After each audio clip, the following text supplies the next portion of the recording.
Dr. Bogoch, a variant of a variant, this one being called the stealth variant, but we don't want to alarm people, so how concerned should we be? Yet again, just another thing to keep an eye on. I mean, even though there's the umbrella term of Omicron, as you point out, there can be multiple family members living under that same roof. And this is yet another family member. Yes, it's still Omicron, but it's the BA2, not the BA1. We have a lot of BA1, for example, here in Canada. We also have BA2. What's interesting is in other jurisdictions, we're seeing growth of BA2, whereas BA1 might be on the downslope in many places as well. Again, something to keep an eye on for now. Sure. Does this mimic BA1 in terms of its mildness? So it probably has very similar features to BA1, but I think it's also fair to communicate uncertainty because there is a significant degree of uncertainty. They're not the same. There are some genetic mutations that make BA2 different. It's likely that the clinical spectrum will be similar to BA1. It's likely that the vaccine effectiveness will be very similar to BA1. It's just likely that this is more transmissible. Again, I think it's too soon to know exactly how this manifests, and we need to learn more. But, Sure. Informed speculation, it's not the same.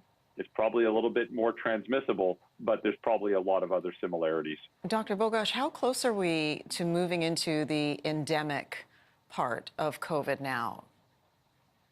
Yeah, so this isn't a light switch where, the pandemic part ends and you move to endemic. This is sort of a gradual approach and a gradual shift. And, the whole point of endemicity means that the virus doesn't go away. It's still there, Right. And it's unfortunately still preys on vulnerable individuals. And, we know who those are. Those are individuals who are typically on the older end of the spectrum or individuals with underlying medical conditions.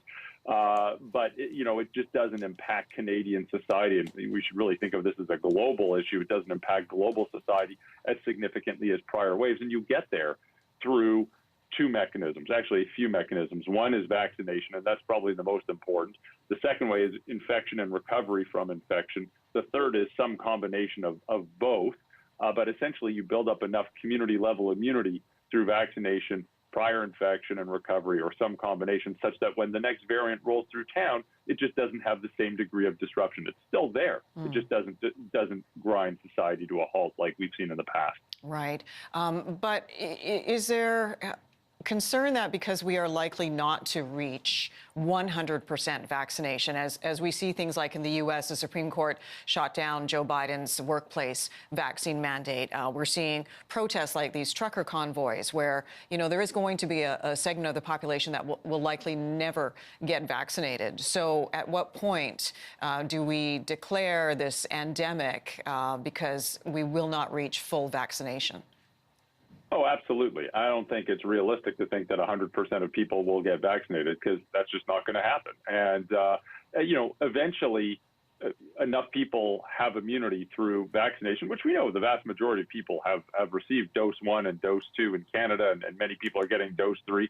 But others who have not been vaccinated for whatever reason will, unfortunately be exposed to this virus at some point. And they will build up immunity in that unvaccinated population over time.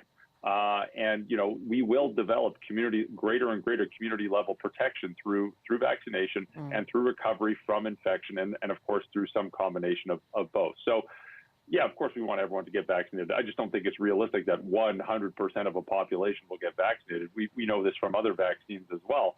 COVID-19 vaccines are no different in the sense that, we'll get a large degree of the population, just not everybody. Right. So, it just slows things down. Basically, it just slows things down, but it'll happen. One other point, though, that's important. Okay. We can't just declare it over, right? Like never before have we had so many people in hospital or in the ICUs or has the community burden been so high. So it's great to think that we're headed in that direction and that we are getting there. But I don't think we can just put up a mission accomplished flag and declare it over when clearly it isn't right now.